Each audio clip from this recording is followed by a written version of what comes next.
السلام علیکم ورحمۃ اللہ وبرکاتہ۔ الحمدللہ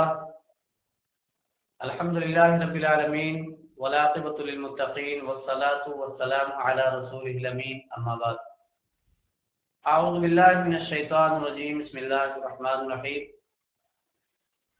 یا ایھا الناس انا خلقناکم من ذکر وانثی وجعلناکم شعوبا وقبائل لتعارفوا ان اکرمکم عند اللہ اتقاکم ان اللہ علیم خبیر۔ وقال النبی صلی اللہ علیہ وسلم یا معشر الشباب من استطاع منکم الباءۃ فلیتزوج فإنه اغض للبصر واحسن للفرج ومن لم يستطع فعليه بالصوم فإنه له وجاء، رواہ مسلم۔ آج کے درس کا موضوع ہے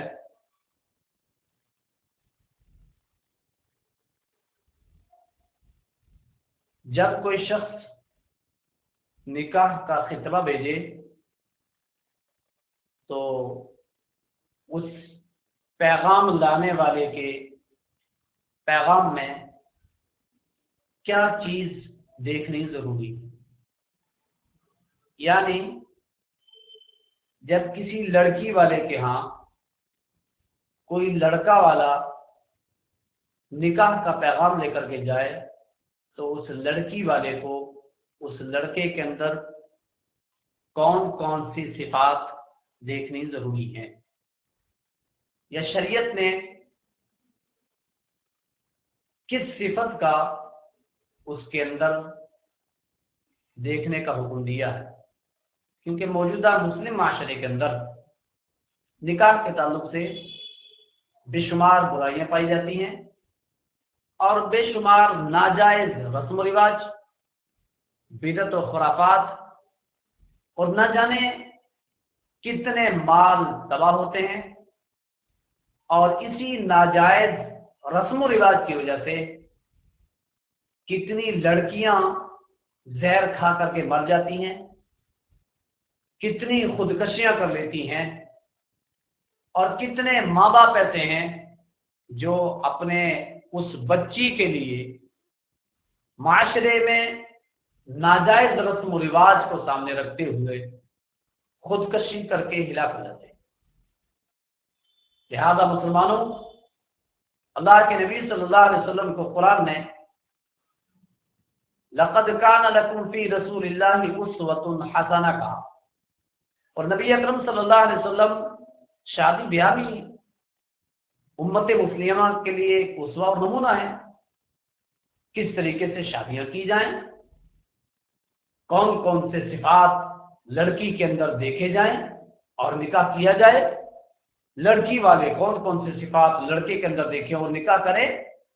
صحابہ کے نکاح ہوئے آپ کی موجودگی میں، آپ نے بہت سارے نکاح پڑھائے، تو جو سادگی اور جو شریعت کا طریقہ تھا مسلم معاشرے میں 100 میں سے آج 5% بھی نہیں ہے۔ یہ دکھ اور افسوس کی بات ہے۔ ہمارے مسائل، ہماری اتباع، ہمارا اسوہ نبی، نماز، روزہ، حج، رفع الیدین، آمین بالجہر، یہی جھگڑے ہیں ہمارے۔ تو صرف محدود ہی نہیں، میرا کہنے کا مقصد یہ نہیں کہ یہ چیزیں نہیں ہونی چاہیے، بالکل رفع الیدین نبی اکرم صلی اللہ علیہ وسلم کی سنت ہے، اس کو جاننا چاہیے، اس پر عمل ہونا چاہیے۔ بعین ہی نکاح کے تعلق سے بھی ایسے وہ ساری احادیثیں جو ایک مسلم معاشرے کے لیے ضروری ہیں اور ہر مسلمان کے لیے ضروری ہیں، ان کو سمجھنا اور اس پر عمل کرنا بھی ضروری ہے۔ دیکھیے نکاح، اس کی فضیلت دیکھیے، اس کی کتنی بڑی فضیلت ہے۔ میں نے آپ کے سامنے مسلم شریف کی ایک حدیث پڑھی جس میں نکاح کی فضیلت بیان ہوئی۔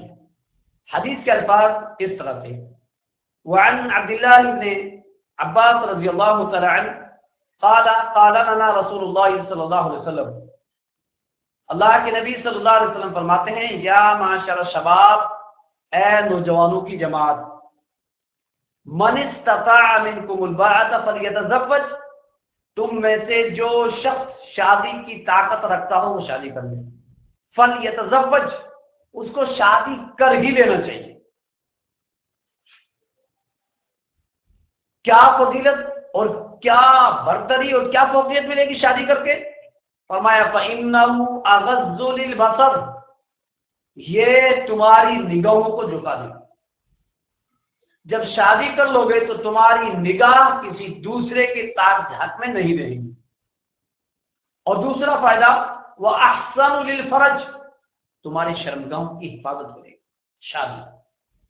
پتہ یہ چلا کہ جو آدمی شادی نہیں کرتا اس کی نگاہ نہیں جھکتی، وہ اپنی شرمگاہ کی حفاظت نہیں کر سکتا، کرے تو بہت بڑا کوئی متقی پرہیزگار ہی آدمی کر سکتا ہے، ورنہ حدیث کا الفاظ کہ تم ان چیزوں سے بچنے کے لیے شادیاں کرو۔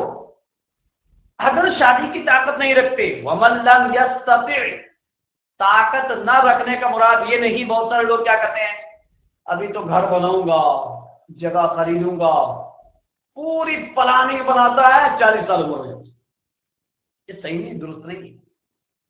شریعت نے ماں باپ کو یہ حکم دیا ہے کہ جب تمہارا بچہ بالغ ہو جائے، تمہاری بچی بالغ ہو جائے، تمہاری ذمہ داری ہے اس کا نکاح کرو۔ تو اس میں نان و نفقہ نہیں، طاقت نہ رکھنے میں وہ اس کی ذاتی اپنی طاقت مراد ہے، اس کی جسمانی طاقت سب سے زیادہ، اس کے بعد اس کے دوسرے نان و نفقے کی بات آتی ہے۔ ورنہ اللہ رب العالمین نے جب انسان کو پیدا کیا روزی کا مالک وہ، روزی وہ دے گا، لیکن ہمارے درمیان ٹینشنیں کیا ہوتی ہیں، اتنا کماتا ہوں، اتنا خرچ ہوتا ہے، ایک آدمی اور ہو جائے گا، اتنا خرچ بڑھ جائے گا، تب کیا ہوگا، لہذا چھوڑ، ایسا نہیں کرنا چاہیے۔ فرمایا طاقت ہو تو نکاح کر لو، طاقت نہیں ہے تو معلوم ہے اس بدکاری سے بچنے کے لیے کیا کرو، وَمَن لَّمْ يَسْتَطِعْ، اگر کسی کو طاقت نہ ہو تو فَعَلَيْهِ بِالصَّوْمِ، ایسا آدمی نفلی روزے رکھے۔ کیوں؟ فَإِنَّهُ لَهُ وِجَاءٌ، یہ روزہ اس کی خواہشات کو کچل دے گا اور وہ تاک جھانک سے بھی بچ جائے گا اور اس کی شرمگاہ بھی بدکاری سے محفوظ ہے۔ کتنی بڑی فضیلت ہے نکاح کی، بے شمار لوگ ایسے ہیں، اللہ کی قسم، ہمارے ہندوستان سے آپ باہر چلے جاؤ، امریکہ کے اندر ہر روز کوئی دن ایسا نہیں بچتا کہ جس میں بدکاری کی اولاد پیدا نہ ہوتی، کوئی دن ایسا نہیں بچتا کہ جس دن بدکاری نہ ہوتی ہو۔ اور یہ دور کیا جائیں، ہمارے معاشرے کے اندر بھی عام ہے۔ اللہ کے نبی صلی اللہ علیہ وسلم نے فرمایا اذا ظہر الزنا والربا فی قریۃ فقد احلوا عذاب اللہ، جب کسی بستی کے اندر، کسی شہر کے اندر زنا اور سود عام ہو جائے تو فاحلوا عذاب اللہ، ایسے لوگوں نے اپنے لیے اللہ کے عذاب کو حلال کر دیا۔ اور یہ چیزیں عام ہیں، ان چیزوں سے بچنے کے لیے نبی اکرم صلی اللہ علیہ وسلم نے نوجوان عورت ہو، لڑکی ہو، نوجوان لڑکا ہو، دونوں کو حکم دیا اب نکاح کرو، لیکن لڑکی بذات خود نکاح نہیں کر سکتی، لڑکی کے لیے ولی کا ہونا ضروری، انشاءاللہ وہ اگلے درس میں آئے گا۔ آج کا درس صرف اتنا ہے کہ کس صفات کو لڑکی والے لڑکے کے اندر دیکھیں یا لڑکے والے لڑکی کے اندر دیکھیں۔ تو یہ تو میں نے حدیث پیش کی مسلم شریف کی، اس بات کی دلیل میں کہ نکاح کی فضیلت کتنی بڑی ہے۔ دیکھیے دوسری حدیث کے الفاظ اس طرح سے، وعن ابی ہریرہ رضی اللہ تعالی عنہ قال قال رسول اللہ صلی اللہ علیہ وسلم اذا خطب الیکم من ترضون دینہ وخلقہ فتزوجوہ الا تفعلوہ تکن فتنۃ وفساد عریض۔ یہ ترمذی شریف کی روایت، راوی حدیث ابو ہریرہ فرماتے ہیں اللہ کے نبی صلی اللہ علیہ وسلم نے فرمایا اذا خطب الیکم، جب کسی کے پاس نکاح کا پیغام آئے، کسی لڑکے کے، کسی لڑکی کے، تو کیا کرو، من ترضون دینہ وخلقہ، تم اس کے دینداری سے اور اس کے اخلاق سے مطمئن ہو۔ من ترضون، رضا یرضو خوش ہونا، رضامند ہونا، کہتے ہیں رب کی رضا جوئی، تم اس کے دینداری سے خوش ہو، اس کے اخلاق سے خوش ہو، تو شریعت نے کہا فتزوجوہ، اس سے نکاح کروائی دو۔ الا تفعلوا، الا یہ استثناء لا کر کے یہ بات ثابت کی کہ اگر آپ نے اس دیندار لڑکی سے اپنے لڑکے کا نکاح نہ کروایا، اس کے اخلاق اور اس کی دینداری کو آپ نے پسے کچھ ڈال دیا، کوئی اہمیت نہ دی، تو الا تفعلوا تکن فتنۃ وفساد عریض، تب آپ روئے زمین میں فتنہ برپا کرنے والے ہو اور بہت بڑے فسادی ہو۔ اس حدیث سے ایک نقطہ ظاہر ہوا، بہت سارے لوگ کیا کہتے ہیں، کہتے بھائی یار ہم نماز کے لیے جوڑ کر کے لاتے ہیں اور تم کہتے ہو بھائی بغیر سورہ فاتحہ کی نماز نہیں ہوتی، یہ ایسا ہے ایسا نماز نہیں ہوتی، یا تم فساد برپا کرتے۔ لوگ حق کی دعوت دینے کو فساد کہتے ہیں۔ یہ دیکھیے حدیث ایسے لوگوں کے لیے کاٹ ہے، نقطہ ہے۔ اگر حدیث کی خلاف ورزی کرو گے تو فساد برپا کرو، اگر قرآن کی آیت کی خلاف ورزی کرو گے تو آپ فسادی ہو، اگر حدیث کی خلاف ورزی کرو گے تو آپ فسادی ہو۔ یہ اس حدیث سے نقطہ ذہن ہوا، کیوں کہ اگر آپ نے اس کی دینداری کو کوئی اہمیت نہ دی، اگر آپ نے اس کے اخلاق و کردار کو کوئی اہمیت نہ دی، بلکہ آپ نے دوسری چیزیں دیکھی، مالداری دیکھی، خوبصورتی دیکھی، حسب و نسب دیکھا، خاندان دیکھا، برادری دیکھی، ذات دیکھی، یہ چیزیں دیکھی آپ نے اور دینداری کو اور اخلاق کو پایا، لیکن یہ نہیں ہے کہ بھئی خاندان دوسرا ہے، مال نہیں ہے، خوبصورت نہیں ہے، تو آپ نے ان دونوں کو پیروں تلے ڈال دیا، تو شریعت نے کہا فسادی آپ ہو۔ کیوں فسادی ہو؟ آپ نے نبی کی حدیث کو اپنے پیروں تلے روندا ہے، پسے کچھ ڈالا ہے، اس پر عمل نہیں کیا، فساد برپا کرنے والے۔ اس سے پتہ کیا چلا؟ پتہ یہ چلا جو حق بات کو نہ اپنائے، جو اللہ اور اس کے رسول کی بات کو نہ مانے، وہ ہے فساد برپا کرنے والا، صحیح مانے۔ تو دیکھیے کتنی پیاری حدیث ہے، جس سے ہمیں یہ پتہ چلا کہ جب کسی لڑکی کا پیغام آئے تو لڑکے والوں کو اس کے اندر دو چیزیں دیکھنی چاہیے، اس کا اخلاق اور اس کی دینداری۔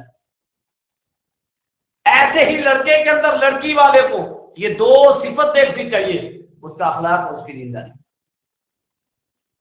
لیکن موجودہ مسلم معاشرے میں معلوم ہے کیا دیکھتے ہیں؟ ایک حدیث اور دیکھیے، حدیث الفاظ اس طرح سے، وعن ابی ہریرہ رضی اللہ تعالی عنہ قال قال رسول اللہ صلی اللہ علیہ وسلم تنكح المرأة لأربع لمالها ولحسبها ولنسبها ولجمالها ولدينها فاظفر بذات الدين تربت يداك۔ بڑی پیاری حدیث ہے۔ اللہ کے نبی صلی اللہ علیہ وسلم فرماتے ہیں، بخاری شریف کتاب النکاح کی روایت ہے، کہا چار چیزوں کی وجہ سے اکثر و بیشتر نکاح کرتے ہیں لوگ، چار چیزوں کی وجہ سے۔ وہ چار کیا ہیں؟ نمبر ایک، لمالیہا، مالداری کی وجہ سے۔ جب کسی لڑکی کا پیغام پہنچا تو اب لڑکے والے کے پیرنٹس دیکھتے ہیں کہ کیا ملے گا جہیز میں۔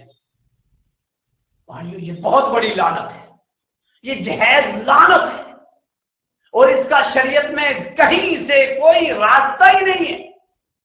فرمایا لمالیہا، مالداری کی وجہ سے۔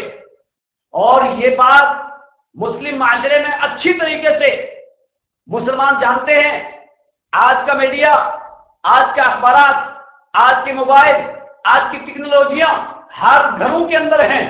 معلوم ہے فلاں جگہ 4 ویلر نہ ملنے کی وجہ سے ایسا ہو گیا، شادی بڑی خوشی سے ہوئی تھی اور شادی کے ایک ہی ہفتہ بعد وہ دلہا اپنی دلہن سے کہہ رہا ہے کون سی تو پیچھے سے 4 ویلر لائی ہے کہ میں تجھے اس پہ بٹھا کے لے جاؤں؟ میں کہا جا رکشے میں بیٹھ چلی جا۔ وہ تانے دینے شروع ہو جاتے ہیں، کون سا تو اپنے ابا کا ڈولا لے کر کے آئی ہے پیچھے سے کہ میں تجھے یہ چیز دلاؤں؟ اللہ کی قسم یہ تانے وہیں شروع ہو جاتے ہیں۔ وہ وہیں گند مانگنا شروع کر دیتا ہے اور اس گند اور اس بکواس کے لیے اپنی بیوی کو تانے دینے شروع کر دیتا ہے۔ فرمایا لمالیہا، مالداری کی وجہ سے، وَلِحَسَبِهَا وَنَسَبِهَا، حسب و نسب کی وجہ سے۔ حسب و نسب، جب پیغام پہنچا تو فوراً پوچھتے ہیں بھائی آپ کون سا خاندان سے تعلق رکھتے ہو؟ اللہ کے بندے اس کے ساتھ گیا، دونوں نے مسجد میں نماز پڑھی۔ اب تو کون ہوتا پوچھنے والا، تو کون سے خاندان سے تعلق رکھتا ہے؟ مسلمان ہے نا، مسلمان ہونا شرط ہے، اور قرآن نے یہی کہا ہے لا تنکحوا المشرکات حتی یؤمن، مشرک سے نکاح نہ کرو جب تک وہ ایمان نہ لے آئے۔ اس سے پتہ یہ چلا کہ اس کے بعد ایمانداروں کے اندر کوئی ذات، کوئی برادری، کوئی خاندان، کوئی قوم کچھ نہیں ہے، سارے ایک ہیں، جس سے چاہو نکاح کرو، شرط یہ کہ مومن کافر نہ ہو۔ لیکن یہاں تھمیتی تو تھمیتی سے، انصاری تو انصاری سے، قریشی تو قریشی سے، اللہ کی قسم مہاجر صحابہ انصار سے نکاح کر رہے، انصار مہاجر سے، وہ قبیلہ بنی اوس کے قبیلہ حضرت سے کر رہے ہیں، اور قبیلہ حضرت کے قبیلہ اوس سے کر رہے ہیں، وہ قریش کے دوسروں سے کر رہے ہیں۔ صحابہ اکرام کی ایسی شادیاں ہوئی، یہ روڑا کہاں سے آ کر کے ہم نے کھڑا کر دیا، جس کی وجہ سے وہ دیکھیے معلوم ہے کتنا بڑا نقصان ہوگا اگر آپ نے ایسا کر لیا۔ مثال مثلا ایک خاندان ہے انصاریوں کا، اور انصاری خاندان میں 50 لڑکیاں ہیں۔ کتنی؟ 50 لڑکے ہیں 12۔ بولیے نا کیا ہوگا؟ اور پھر ہمارے یہاں تو یہ بھی ہوتا ہے، دور نہیں، اور قریب میں کسی ایک سٹی میں دیکھو انصاری خاندان میں لڑکیاں زیادہ لڑکے کم، اور آپ کے رسم و رواج یہ کہتے ہیں کہ نہیں دوسری جگہ دو گے تو دیکھ یوں کر دوں گا وہ کر دوں گا، میں بھی شریک ہوتا میں بائیکاٹ کروں گا۔ ایسا ہوتا ہے اور ہوگا۔ بتائیے وہ 12 لڑکے ہیں، 40 لڑکیاں ہیں، اللہ اکبر، وہ 28 لڑکیاں کہاں جائیں گی؟ کیا ان کی زندگی دوبار نہیں ہوگی؟ کیا ان کی زندگی برباد نہیں ہوگی؟ یہ کس نے کیا؟ اللہ کی قسم اپنے پیروں پر ہم آپ کلہاڑی مار رہے ہیں۔ ارے اس شاخ پر بیٹھ کر کے اسی شاخ کو کاٹ رہے ہیں، اس سے بڑے بے وقوف اور کون ہوگا؟ ایسا نہیں ہونا چاہیے۔ تو مال کے چکر میں، خاندان اور برادری کے چکر میں، حسب و نسب کے چکر میں انسان اپنی بیٹیوں، اپنی بہنوں اور اپنی بے شمار مومنہ مسلمان عورتوں کو ایسے ہی دیکھتا ہے کہ آج وہ فلاں کے ساتھ بھاگ گئی، آج فلاں کے ساتھ بھاگ گئی۔ اللہ کی قسم اگر ہمارا اسلامی معاشرہ نہ ہوا تو یہ گندے خبریں ہمارے گھروں میں ایسے ہی آتی رہیں گی۔ اس پر روک کب لگے گا؟ جب ہم نبی اکرم صلی اللہ علیہ وسلم کی سنت پر عمل کریں گے، ورنہ فساد عریض یہی ہے۔ تو فرمایا لوگ مالداری کی وجہ سے کرتے ہیں، حسب و نسب کی وجہ سے کرتے ہیں، خوبصورتی کی وجہ سے کرتے ہیں، اور چوتھی چیز کیا ہے؟ ولی دینیا، دینداری کی وجہ سے۔ فرمایا فظفر بذات الدین، بخاری شریف کی حدیث کا آخری ٹکڑا کہ آپ دیندار کو پسند کرو، تمہاری ناک خاک آلود ہو جائے، تمہارے ہاتھ مٹی میں مل جائیں۔ یعنی اگر ان 4 چیزوں میں سے تمہیں کوئی دیکھنی ہے تو کون سی دیکھو؟ دینداری۔ ہم مسلم معاشرے کا جائزہ لیں، کیا کوئی مسلمان ان 4 چیزوں میں سے سب سے پہلے دینداری دیکھتا ہے؟ نہیں دیکھتا۔ سب سے پہلے یہ دیکھتا ہے جہیز میں کیا ملے گا، آپ کا خاندان کیا ہے، آپ کی برادری کیا ہے، اس کی صورت کیا ہے، اور پھر صورت کے چکر میں بھائی شریعت نے کہا صرف لڑکا ایک نظر اس لڑکی کو دیکھے، وہ لڑکی ایک نظر لڑکے کو دیکھ سکتے ہیں۔ لیکن یہاں لڑکا بھی گیا دیکھنے، اس کے ساتھ 4 اور گئے، اور پھر ہاں بھائی آپ دیکھ کر کے کیسے کیا ہوا؟ وہ اصل میں ایسا ہے ہمارے بڑے بھائی نہیں تھے، وہ بھی دیکھنا چاہتے ہیں۔ نکاح ایک سے کروائے گا، دکھوا رہا 10 کو، کیا یہ حرام نہیں؟ اور پسند کروا رہا دوسرے سے۔ اللہ کی قسم بے شمار ناجائز رسم و رواج مسلم معاشرے کے اندر پروان چڑھ رہے ہیں۔ ان کو روک لگانا ہو، اپنے اپنے گھروں سے روک لگاؤ گے تب روک لگے گا۔ کوئی آ کر کے انگلی پکڑا کر کے چلائے ایسا نہیں ہوتا۔ ہر آدمی یہ تہیا کر لے کہ مجھے رشتہ داری کے لیے صرف دینداری دیکھنی ہے، نہ حسب و نسب دیکھنا ہے، نہ برادری دیکھنی ہے، نہ پیسہ دیکھنا ہے، نہ خوبصورتی دیکھنی ہے، دینداری دیکھنی ہے۔ اور پھر اس کے لیے ایک لڑکا دیکھ لیے، ایک نظر بات ختم، میں نہیں دکھاتا 10 کو، کوئی ضرورت نہیں ہے۔ کون سی شریعت ہے کہ اس نے دیکھے اور اس نے دیکھے؟ اللہ کی قسم موجودہ مسلم معاشرے میں سب سے بڑی رکاوٹ اگر کوئی ہے تو وہ یہ کہ جو ایک دوسرے خاندان میں، ایک دوسرے برادری میں نکاح نہیں کرتے، ان کے لیے میں آپ کو قرآن مجید سورہ احزاب آیت نمبر 22 آپ کے سامنے رکھتا ہوں. آپ اپنی زندگیوں کا خود فیصلہ کرنا کہ اس آیت پر ہمارا عمل ہے یا نہیں. خصوصاً وہ لوگ جو جب بھی نکاح کا پیغام آئے تو ذات و برادری دیکھیں، حسب و نسب دیکھیں، اونچ نیچ دیکھیں اور دیکھ کر کے اس رشتے کو کاٹ دیں. اللہ کی قسم ایسے آدمی میرے اس بیان کو سننے کے بعد اور اس بیان میں خصوصاً سورہ احزاب کی آیت نمبر 22 سننے کے بعد آپ اپنا فیصلہ کر لیں کہ آپ اگر یہ چیزیں رکھتے ہیں تو کیا آپ کا اس آیت پر ایمان ہے؟ کیا آپ صحیح معنی میں مومن و مسلمان ہیں؟ اگر اس کو سننے کے بعد، پڑھ لینے کے بعد سورہ احزاب 22ویں پارے کے پہلے صفحے کی آخری آیت فرمایا وَمَا كَانَ لِمُؤْمِنٍ وَلَا مُؤْمِنَةٍ إِذَا قَضَى اللَّهُ وَرَسُولُهُ أَمْرًا أَن يَكُونَ لَهُمُ الْخِيَرَةُ مِنْ أَمْرِهِمْ وَمَن يَعْصِ اللَّهَ وَرَسُولَهُ فَقَدْ ضَلَّ ضَلَالًا مُبِينًا. ترجمہ دیکھیے. وَمَا كَانَ لِمُؤْمِنٍ وَلَا مُؤْمِنَةٍ، کوئی بھی مسلمان مرد، مسلمان عورت، کوئی بھی مومن مرد اور مومن عورت اس وقت تک مومن نہیں. کب تک؟ اذا قضى الله ورسوله امرا، جب ان کے سامنے اللہ اور اس کے رسول کا کوئی فیصلہ آ جائے، کوئی بات آ جائے، وہ اس کو تسلیم نہ کریں. ان يكون لهم الخيرة من امرهم، ان کے معاملوں کے سامنے یعنی اللہ اور اس کے رسول کے فیصلے کے سامنے اس کا اپنا اختیار، وہ اپنے اختیار کو باقی رکھے اور اپنے دل میں تنگی محسوس کرے. فرمایا تنگی محسوس کرنے والا بھی مومن نہیں ہے. فَلَا وَرَبِّكَ لَا يُؤْمِنُونَ حَتَّى يُحَكِّمُوكَ فِيمَا شَجَرَ بَيْنَهُمْ، تیرے رب کی قسم اس وقت تک لوگ مومن نہیں ہو سکتے جب تک اللہ کی بات کو فیصل نہ مان لیں، نبی کی بات کو فیصل نہ مان لیں، اور فیصل مان ہی نہیں ماننے کے بعد اگر اپنے دل میں کجی بھی محسوس کی، اس پر عمل کرتے ہوئے ہچکچایا کہ لوگ کیا کہیں گے، خاندان میں نہیں ملی تھی دوسری جگہ چلا گیا. اللہ کی قسم اس ناک کی عزت کی وجہ سے لوگ حدیثوں کو چھوڑ کر کے، اللہ اور اس کے رسول کی باتوں کو چھوڑ کر کے اپنی عزت کو اوپر چڑھاتے ہیں، خاندان کی خاندان میں کرتے ہیں، لیکن اس لیے وہ رشتہ بائیکاٹ کرتے ہیں، اس کو توڑتے ہیں کہ نہیں خاندان والے کیا کہیں گے. تو اللہ کی قسم آپ فیصلہ کر لو. آپ کے نگاہ میں، میری نگاہ میں خاندان والوں کی عزت ہے، باپ کی عزت ہے، برادری کی عزت ہے، حسب و نسب کی عزت ہے، نبی اکرم صلی اللہ علیہ وسلم کی عزت نہیں، اللہ کی عزت نہیں. جبکہ قرآن نے کہا کہ فَعَزَّرُوهُ، ان کی عزت کرو، ان کی مانو، ان کی اتباع کرو.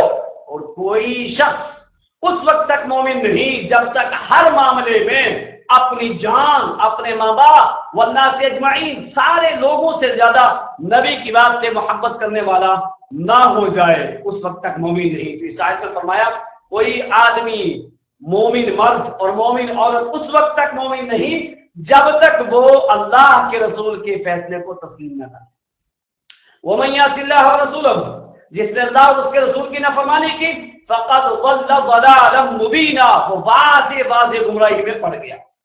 اللہ کی بات، نبی کی بات جس نے نافرمانی کر لی وہ گمراہی میں پڑ گیا. دیکھیے اس آیت کا شان نزول.